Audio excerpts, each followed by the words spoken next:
Há perguntas que ninguém faz sobre a Bíblia, não por falta de curiosidade, mas por uma espécie de pudor reverencial que separa o sagrado do corporal, como se os dois não pudessem coexistir na mesma frase.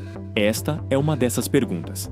E a resposta, como quase tudo no mundo bíblico, é mais interessante do que se poderia imaginar. Para a maioria das pessoas que viveram no período das Escrituras, pastores, nômades, agricultores, famílias que habitavam aldeias pequenas e distantes de qualquer estrutura urbana, ir ao banheiro significava uma coisa simples e absolutamente literal.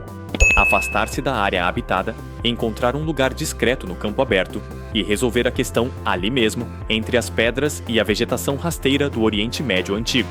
Não havia estrutura física, não havia privacidade arquitetônica, não havia instalação de qualquer espécie. O que havia eram regras, implícitas e explícitas, sobre onde ir, a que distância do acampamento, em que direção em relação ao vento e às fontes de água. Essas regras não eram caprichos culturais. Eram questão de convivência, de saúde e, em certos casos, de honra dentro da comunidade. O campo era o banheiro, e usá-lo bem era, à sua maneira, uma habilidade que se aprendia desde cedo. Mas o que mais surpreende o leitor moderno que percorre a Torá com atenção não é a ausência de banheiros. É encontrar, em meio à lei sobre sacrifícios, festas religiosas e ética social, uma instrução divina explícita, detalhada e completamente séria sobre o que fazer com os dejetos humanos. Deuteronômio 23, 12, 13. Não deixa margem para a interpretação alegórica.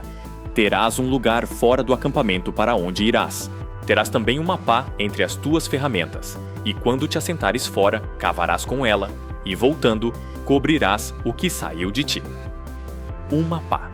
Entre as ferramentas, como item obrigatório do equipamento de cada pessoa no acampamento israelita. A instrução era tão prática, tão concreta e tão desprovida de linguagem religiosa ornamental que seria tentador confundi-la com o regulamento militar moderno, exceto que estava inserida no mesmo livro que continha o Shema e os 10 mandamentos. O que esse mandamento revelava era uma consciência sanitária notavelmente avançada para o segundo milênio antes de Cristo. Enterrar os dejetos evitava a contaminação do solo, a proliferação de insetos, a disseminação de doenças e a poluição das fontes de água. Que isso fosse ordenado como mandamento divino, e não apenas sugerido como boa prática, dizia algo profundo sobre a compreensão bíblica de que cuidar do ambiente era parte integrante da obediência a Deus. E a própria lei se encarregava de explicar o porquê. O versículo que segue, imediatamente a instrução sobre a pá, não apela para razões de saúde pública. Apela para algo muito maior na cosmovisão israelita. Porque o Senhor teu Deus anda pelo meio do teu acampamento, para te livrar e para entregar os teus inimigos diante de ti. Portanto, o teu acampamento deve ser santo, para que ele não veja coisa indecente em ti e se retire de ti. A higiene, nessa lógica, não era questão de conforto nem de estética. Era questão de santidade, de manter o ambiente digno da presença de Deus que habitava no meio do povo. Um acampamento com dejetos expostos não era apenas insalubre. Era, na linguagem teológica israelita, um lugar de onde a presença divina poderia se retirar. Essa fusão entre o físico e o espiritual produzia algo que nenhuma campanha de saúde pública da época conseguiria produzir sozinha: motivação profunda e permanente para práticas sanitárias regulares. As pessoas que enterravam seus dejetos, porque Deus havia mandado, faziam isso com uma consistência que as pessoas que enterravam dejetos, apenas por conveniência, raramente sustentavam. A fé havia chegado, por caminhos teológicos, a uma conclusão prática que a ciência médica confirmaria séculos depois, mas que, naquele momento, precisava da autoridade do sagrado para ser observada com a seriedade que merecia. A realidade do campo aberto, porém, não era a única realidade do mundo bíblico. À medida que Israel se urbanizou, com cidades muradas, mercados, palácios e templos, a questão sanitária precisou de soluções arquitetônicas que o espaço rural resolvia com distância e uma pá. Arqueólogos que escavaram sítios do Oriente Médio Antigo encontraram evidências concretas de que as cidades bíblicas haviam desenvolvido infraestrutura sanitária real, ainda que rudimentar, pelos padrões modernos. Em Megido, cidade estratégica no norte de Israel, foram encontradas instalações que indicam fossas designadas e estruturas de escoamento. Em Laquis e em outros centros urbanos israelitas, evidências similares revelam que havia preocupação deliberada com o destino dos dejetos em áreas densamente habitadas. Assentos de pedra sobre fossas cavadas funcionavam como latrinas coletivas em alguns contextos, especialmente próximos a instalações militares e administrativas. Esse quadro revelava uma estratificação sanitária que refletia a estratificação social da época. Quanto mais próximo do palácio, mais elaborada a solução. A população comum das cidades resolvia o problema de formas mais criativas e menos confortáveis. Fossas individuais nos fundos das casas, vasos de cerâmica esvaziados regularmente fora dos muros, ou simplesmente a continuação da prática rural dentro do perímetro urbano, com toda a complicação que isso gerava em espaços cada vez mais densos. A cidade havia criado a necessidade de uma solução que o campo não precisava, e estava, a seu modo irregular e imperfeito, tentando encontrá-la. Resolvido o problema do onde, restava o problema do como. E aqui, o mundo antigo revelava uma criatividade prática, nascida da necessidade que o conforto moderno tornou completamente desnecessária. Papel higiênico era não apenas inexistente, era impensável numa época em que o papel em si era raridade reservada a documentos importantes. O que as pessoas usavam dependia do que tinham disponível, do ambiente em que viviam e dos recursos ao alcance da mão. Pedras lisas e planas eram uma das opções mais comuns e eficazes, abundantes no terreno rochoso do Oriente Médio, facilmente encontradas e descartadas. Fragmentos de cerâmica quebrada, com suas bordas suavizadas pelo uso ou pelo tempo, serviam ao mesmo propósito em contextos urbanos onde a cerâmica era material cotidiano. Folhas largas, musgo, palha e outros materiais vegetais completavam o arsenal disponível dependendo da estação e da região. E havia, universalmente, a mão esquerda, seguida de lavagem cuidadosa com água. Não por acaso, a distinção entre mão direita e mão esquerda nas culturas semíticas era profunda, sistemática e absolutamente prática em sua origem. A mão esquerda era a mão impura, reservada para funções de higiene corporal, nunca usada para cumprimentar, para comer, para tocar objetos sagrados ou para oferecer qualquer coisa a outra pessoa. Essa divisão funcional, que poderia parecer superstição cultural, tinha raiz concreta na realidade cotidiana de um mundo sem papel e sem torneiras, e produzia hábitos de higiene das mãos que a microbiologia moderna reconheceria como extraordinariamente sensatos. No sistema de pureza israelita, porém, as funções corporais não eram assunto apenas prático. Tinham consequências espirituais que o sistema legal havia codificado com precisão. Os dejetos humanos geravam impureza ritual, não pecado moral, não culpa ética, mas um estado de impureza que precisava ser resolvido antes que a pessoa voltasse a participar plenamente da vida religiosa e comunitária. Essa distinção é importante.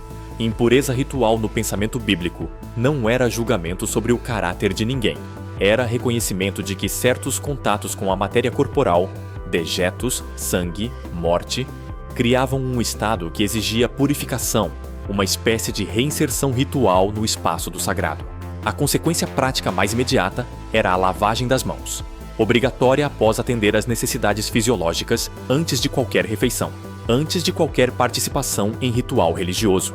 Essa obrigação criava hábitos sanitários regulares e profundamente enraizados numa população inteira, numa época em que a relação científica entre a sujeira das mãos e a transmissão de doenças ainda levaria séculos para ser estabelecida formalmente. O sistema de pureza israelita havia chegado, pela via da teologia, a uma conclusão que a medicina ocidental só sistematizaria no século XIX com Semmelweis e Pasteur. Lavar as mãos salva vidas. A fé havia descoberto isso primeiro, e havia transformado o gesto em mandamento para garantir que ninguém o esquecesse. Se a higiene era questão de santidade no acampamento do deserto, no Templo de Jerusalém, essa conexão atingia seu ponto mais alto e mais exigente. O complexo do templo era o centro espiritual de Israel, e também, necessariamente, um dos maiores desafios de gestão sanitária do mundo antigo. Milhares de sacerdotes e levitas serviam em turnos regulares. Peregrinos chegavam a centenas de milhares nas grandes festas, a Páscoa, o Pentecostes, os tabernáculos. Animais eram sacrificados em grandes quantidades. A combinação de multidões humanas, animais e funções corporais inevitáveis criava uma demanda sanitária que o complexo precisava administrar com seriedade. Textos do período do Segundo Templo descrevem locais designados especificamente para que os sacerdotes atendessem às suas necessidades fisiológicas antes de ministrar no altar. E os protocolos de purificação que se seguiam eram parte obrigatória da preparação para o serviço sagrado. Nenhum sacerdote entrava no altar sem ter observado os procedimentos de higiene que a lei e a tradição haviam estabelecido. Os sistemas de água que abasteciam o templo serviam tanto aos rituais de purificação religiosa quanto às necessidades práticas de limpeza. e a distinção entre os dois usos era, em certo sentido, menos rígida do que parece, porque ambos expressavam a mesma convicção fundamental, que o espaço da presença de Deus exigia um cuidado com o corpo humano que honrasse o sagrado que ali habitava. Uma das descobertas mais surpreendentes para o leitor que percorre a Bíblia com atenção é a total ausência de pudor com que o texto menciona funções corporais quando elas fazem parte da história que está sendo narrada. O livro de Juízes contém, no 3º capítulo, uma cena que combina assassinato político, tensão narrativa e humor corporal com uma destreza que desafiaria qualquer roteirista moderno. Eude, juiz de Israel, havia conseguido audiência privada com Eglon, o obeso rei de Moabe, que oprimia Israel, sob pretexto de entregar uma mensagem secreta de Deus. A mensagem secreta era uma espada de 2 gumes enterrada no ventre do rei. Eude escapou, trancou as portas do quarto e fugiu. Quando os servos de Eglon voltaram e encontraram as portas fechadas, hesitaram em abrir, porque concluíram que o rei estava cobrindo os seus pés, expressão eufemística hebraica para atender às necessidades fisiológicas numa câmara interna. Esperaram até que a hesitação se tornasse preocupação, abriram a porta e encontraram o rei morto no chão. O narrador bíblico conta essa história com um timing cômico que é absolutamente intencional. A hesitação dos servos, a espera, a conclusão errada, a descoberta. E ao fazê-lo, revela 2 coisas ao mesmo tempo: que os palácios da época tinham câmaras internas para necessidades fisiológicas, luxo reservado aos poderosos, e que a Bíblia não tinha o menor constrangimento em mencionar o banheiro quando o banheiro era parte da história. Há um aspecto da vida sanitária no mundo bíblico que raramente é considerado e que, quando se pensa nele, revela uma dimensão de vulnerabilidade cotidiana que o conforto moderno tornou completamente invisível: a necessidade de sair de noite. Num mundo sem iluminação artificial, sem banheiros internos e sem infraestrutura sanitária dentro das casas, atender às necessidades fisiológicas noturnas significava sair para o quintal, para fora dos muros, para o campo aberto além do acampamento. E esse gesto, aparentemente trivial, carregava riscos que qualquer habitante do mundo antigo conhecia e respeitava. Escorpiões eram presença comum nas regiões áridas onde Israel vivia, especialmente ativos à noite e especialistas em se esconder sob pedras, exatamente as pedras que as pessoas afastavam para se agachar. Serpentes percorriam o mesmo território com a mesma preferência noturna. Animais maiores, chacais, leões nas épocas em que ainda habitavam a região, outros predadores, tornavam o espaço além dos muros um ambiente de risco real depois que o sol se punha. A pessoa sozinha no escuro, agachada e vulnerável, era um alvo fácil para qualquer ameaça que o campo aberto oferecia. As crianças eram acompanhadas, sempre. Os adultos evitavam sair sozinhos quando possível. E quando não havia escolha, o calçado adequado, a tocha improvisada e uma atenção aguda aos sons do ambiente faziam da necessidade fisiológica noturna uma pequena aventura que requeria uma combinação de coragem prática e cautela sensata que o mundo moderno reserva para situações muito mais dramáticas. Vistos em conjunto, a pá obrigatória de Deuteronômio, a lavagem das mãos como exigência ritual, a separação entre dejetos e fontes de água, os protocolos de purificação após contato com impurezas, as instalações designadas nos espaços religiosos, as regras sobre distância entre o acampamento e as áreas de saneamento. Os hábitos sanitários prescritos pela lei mosaica formam um sistema de saúde pública notavelmente coerente e avançado para o 2º milênio antes de Cristo. Civilizações contemporâneas a Israel, algumas delas tecnicamente muito mais sofisticadas em arquitetura, metalurgia e organização estatal, viviam em condições sanitárias significativamente piores. Cidades gregas e romanas posteriores, famosas pela engenharia de seus aquedutos, conviviam com condições de saneamento nas habitações comuns que teriam horrificado qualquer inspetor de saúde moderno.